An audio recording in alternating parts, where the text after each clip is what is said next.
আসসালামু আলাইকুম এভরিওয়ান। আজকে আমরা যাচ্ছি ঢাকা টু চট্টগ্রাম সীতাকুণ্ড। আজকে এখন বর্তমানে আছি আমরা কমলাপুর রেল স্টেশনে।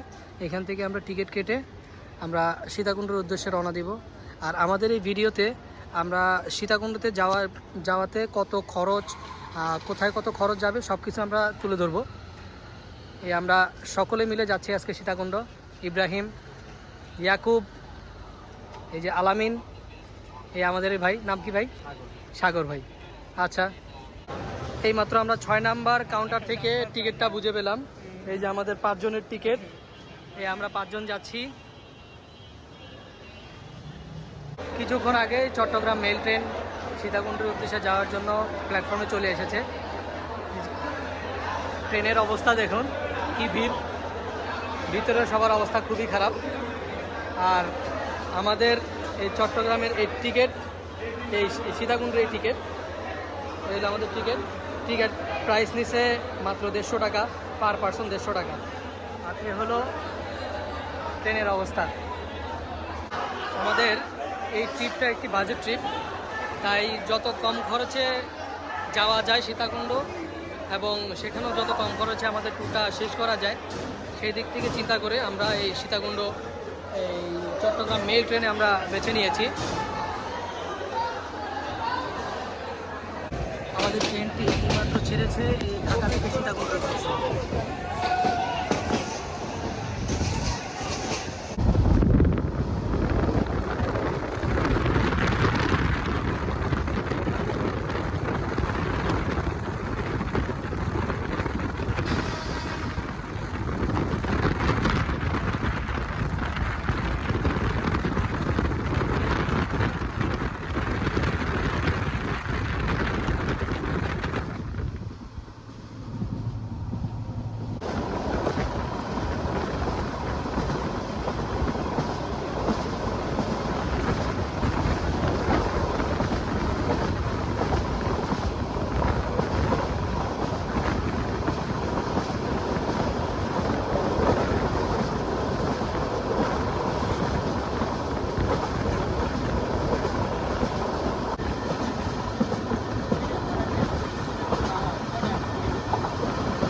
এত সুন্দর ভিউ আপনারা সহজে মিস করবেন না, এটাই চেষ্টা করবেন।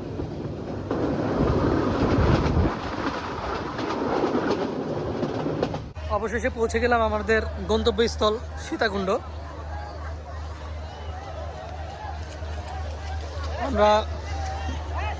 এখন আমরা যাব আমাদের পরবর্তী স্টেপগুলোতে কিভাবে আগায় সেটা দেখি আমরা, যেহেতু সবাই গ্রুপ হিসেবে এসেছি, সবাই যেভাবে বলে সেভাবেই আমরা যাব। এইমাত্র আমরা সীতাকুণ্ড এসে পৌঁছালাম।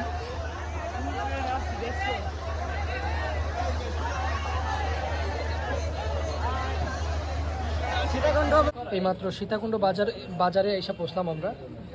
আমাদের সকালের নাস্তাটা সেরে নিচ্ছি। আমাদের ডালের বাটি পড়েছে 20 টাকা, পার পিস পরোটা হলো 10 টাকা। টোটাল 2টা পরোটা ডালে মিলে আমাদের পার পারসন 40 টাকা খরচ। আলামিন, আমাদের নাস্তার রিভিউটা দিয়ে দাও।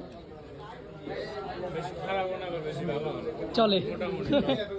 ওকে, আমরা কিছুক্ষণ আগে সীতাকুণ্ড বাজারে এসে পৌঁছছিলাম। তো সেখানে বৃষ্টির কারণে প্লাস ঈদের সিজনের কারণে তারা ভাড়া অনেক বাড়ায় নেয়। আপনার 1000 থেকে 1200 টাকার হোটেল চাইতেছিল হলো 3 থেকে 4000 টাকা। তা আমরা এখন আপাতত হোটেল নেইনি। আমরা এখন যাচ্ছি হলো খৈয়াছড়া ঝর্ণা, তারপর যাবো হলো মহামায়া লেক। সেখান থেকে এসে তারপর আমরা হোটেল নেওয়ার চেষ্টা করব। দেন আমরা অন্য একটা প্লেসে যাওয়ার চেষ্টা করব যদি সম্ভব হয়। তবে আমরা এখন যাচ্ছি আগে খৈয়াছড়া ঝর্ণা আর দেন মহামায়া লেক। আর আমরা এখন রিজার্ভ সিএনজি করে যাচ্ছি, কারণ বাসে গেলে আমাদের বাসে যেতে হবে প্লাস আবার সিএনজি নিতেই হবে। তাই আমরা ডিরেক্ট সিএনজি যাচ্ছি। সিএনজি ভাড়া পড়েছে আমাদের 350 টাকা। তা আপনারা যদি চাইলে রিজার্ভ সিএনজি করে যেতে পারেন, সেটা আমি মনে করি আপনাদের জন্য বেস্ট হবে। তা আমরা যাচ্ছি এখন খৈয়াছড়া ঝর্ণা। এখন বাজে সকাল 8:30।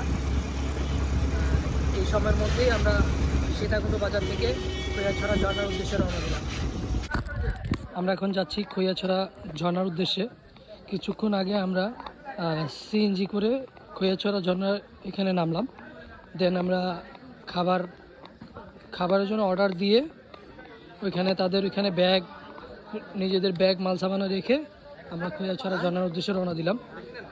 তাদের প্যাকেজটার মধ্যে আমরা প্যাকেজটা অর্ডার দিয়ে রেখেছিলাম ডিম, আলু ভর্তা, ডাল, আনলিমিটেড ভাত, এটাই ছিল আমাদের প্যাকেজে। আর আরেকটা সুবিধা পেলাম যে আমাদের এই প্যাকেজের সাথে তারা আমাদের মাল সাবানা যেগুলো আছে, ব্যাগ, আনুষঙ্গিক যেসব জিনিসপত্র ছিল, তারা এগুলো নিজ দায়িত্বে যত্ন সহকারে রেখে দিবে। এই প্যাকেজের কারণে আমরা তাদের এখান থেকে আমরা খাবারটা নিয়ে নিই। আপনারা চাইলে এই জিনিসটাই ট্রাই করতে পারেন। তা আমরা এখন ট্রেকিং করছি খৈয়াছড়া ঝর্ণার উদ্দেশ্যে যাওয়ার জন্য। ওকে,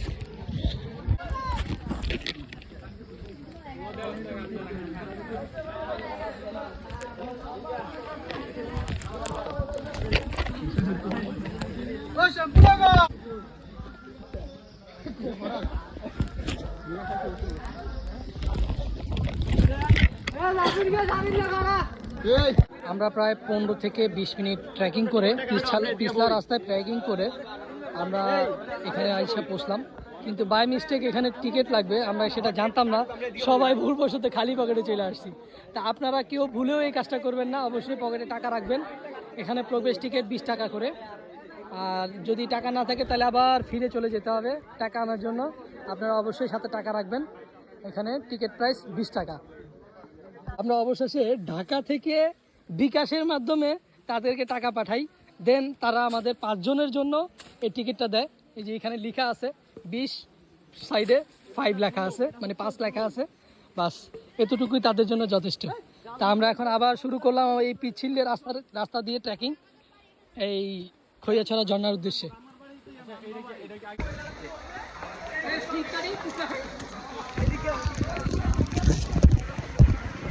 আমরা প্রায় 40 মিনিটের মতো ট্রেকিং করে আমরা এই ঝর্ণার প্রায় উপরের দিকেই চলে এসেছি। প্রায় 40 মিনিট এই ভিজা রাস্তায় ট্রেকিং করে খুব কষ্ট করে ভাই আমরা এখানে এসে পৌঁছাইলাম অবশেষে।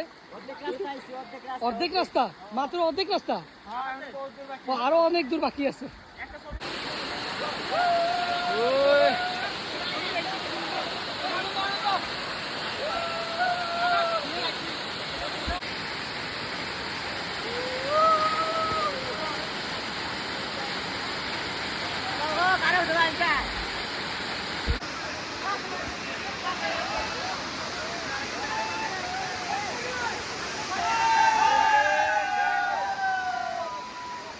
আমরা সেই 10টার সময় খৈয়াছড়া ঝর্ণার উদ্দেশ্যে রওনা দিয়েছিলাম। এখন প্রায় 12টা 35 বাজে। আমাদের অলমোস্ট 2.5 ঘন্টা প্লাস লেগেছে আমাদের এই খৈয়াছড়া ঝর্ণা মানে ট্যুরটা কমপ্লিট করার জন্য, প্লাস ট্রেকিং করার জন্য। আপনারা অবশ্যই ট্রেকিংয়ে যাওয়ার সময় হ্যাংলেট আর বাস এগুলো নিয়ে অবশ্যই যাবেন, আর নয় ভিতরে খুবই রিস্ক, এগুলো ছাড়া গেলে খুবই রিস্ক। অবশ্যই আপনারা এগুলো নিয়ে যাবেন, আপনার লাইফের থেকে অন্তত 20 থেকে 30 টাকা মূল্য বেশি না, অবশ্যই এগুলো নিয়ে আপনারা যাবেন। আমাদের দুপুরের খাবার ডিম, আলু ভর্তা, ঢেঁড়স ভাজি, আমাদের পার পার্সন প্যাকেজ পড়েছে 100 টাকা করে। আমরা এইমাত্র জান্নাতুল নাইমা হোটেল থেকে দুপুরে খাওয়া দাওয়া শেষ করে বের হলাম। আপনারা চাইলে এই হোটেল থেকে এসে খাওয়া দাওয়া করতে পারেন, আর অবশ্যই এসে আগে বুকিং করবেন, দেন আপনারা মহামায়া লেকে যাবেন। মহামায়া লেকটা কি? সরি, খৈয়াছড়া ঝর্ণা। আসলে আমার এই নামটাই আমার আসলে মনে থাকে না, বারবার আমার জিজ্ঞেস করা লাগে। তা আপনারা এসে অবশ্যই ওনার কাছ থেকে আগে বুকিং দিয়ে যাবেন। ধন্যবাদ। আমরা এখন খৈয়াছড়া ঝর্ণা থেকে মহামায়া লেকের উদ্দেশ্যে রওনা দিলাম। মহামায়া লেকে খৈয়াছড়া ঝর্ণা থেকে মহামায়া লেকের রিজার্ভ সিএনজি ভাড়া হলো 250 থেকে 300 টাকা, কিন্তু ওনারা এখন বর্তমানে ঈদের সিজন একটু বেশি চাওয়ায় আমরা ভেঙে যাচ্ছি। প্রথমত খৈয়াছড়া বাস স্ট্যান্ড, ওইখান থেকে আমরা আবার আলাদা সিএনজি নেব, এভাবে যাব। তবে খৈয়াছড়া ঝর্ণা থেকে রিজার্ভ সিএনজি 250 থেকে 300 টাকায় যেতে পারবো মহামায়া লেকে। খৈয়াছড়া ঝর্ণা থেকে আমরা রিজার্ভ সিএনজি 120 টাকা করে এসেছিলাম। এখন আমরা পার পার্সন লেগুনায় করে মহামায়া লেকে যাচ্ছি, পার পার্সন 40 টাকা করে। আমরা 5 জন যাচ্ছি সরি 50 টাকা করে যাচ্ছি। তা আমরা 5 জন আছি, তো 250 টাকা পড়বে আমাদের সব মিলিয়ে। এইমাত্র আমরা মহামায়া ইকো লেকের উদ্দেশ্যে আমরা পৌঁছালাম। এখানে টিকিট কাটতে হবে পার পারসন, আপনাদের 50 টাকা করে টিকিট। এবার ভিতরে গিয়ে দেখবো কি আছে ভিতরে। আমরা এখন সকলে হাঁটা শুরু করলাম মহামায়া লেকের উদ্দেশ্যে। এই হলো আশেপাশের ভিউ। 50 টাকা টিকিট কেটে ঢুকলাম।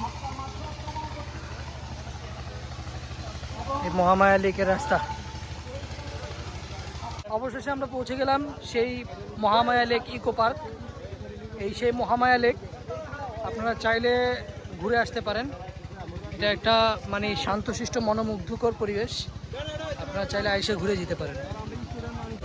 এইমাত্র আমরা মহামায়া লেকের উদ্দেশ্য থেকে বের হচ্ছি। এখন আমরা সবাই চলে যাচ্ছি সীতাকুণ্ড বাজারের উদ্দেশ্যে। আমরা এখন রওনা দিলাম সীতাকুণ্ড বাজারের উদ্দেশ্যে। তো আমরা মহামায়া লেক থেকে সিএনজি ভাড়া করলাম। মেন রাস্তা পর্যন্ত 100 টাকা ভাড়া, সেখান থেকে আমাদের আবার বাসে যেতে হবে। কারণ সেই মহামায়া লেক থেকে সিএনজি রিচার্জ চায় না, তাই এখান থেকে আমাদের বাসে যেতে হবে। সিএনজিতে যেতে হবে মেন রাস্তা পর্যন্ত, এখান থেকে বাসে যেতে হবে। মেন রাস্তা থেকে আমরা এখন বাসে করে যাচ্ছি, পার পার্সন 50 টাকা। আমরা যেহেতু 5 জন, আমাদের টোটাল 250 টাকা। আমরা এখন সীতাকুণ্ড বাজারের উদ্দেশ্যে যাচ্ছি বাসে। সীতাকুণ্ড বাজারে আসার পর আমরা অবশেষে একটা হোটেল পেলাম। হোটেলের নাম হলো হোটেল শৈবাল আবাসিক। এই হলো হোটেলের অবস্থা, এই হলো হোটেলের অবস্থা। এই হলো ফ্যান, আর এই হলো বাথরুমের অবস্থা। তবে আপনাদের কাছে একটাই রিকোয়েস্ট করব, আপনারা ভুল করেও কেউ কোনো ওকেশনাল টাইমে আপনারা আসবেন না।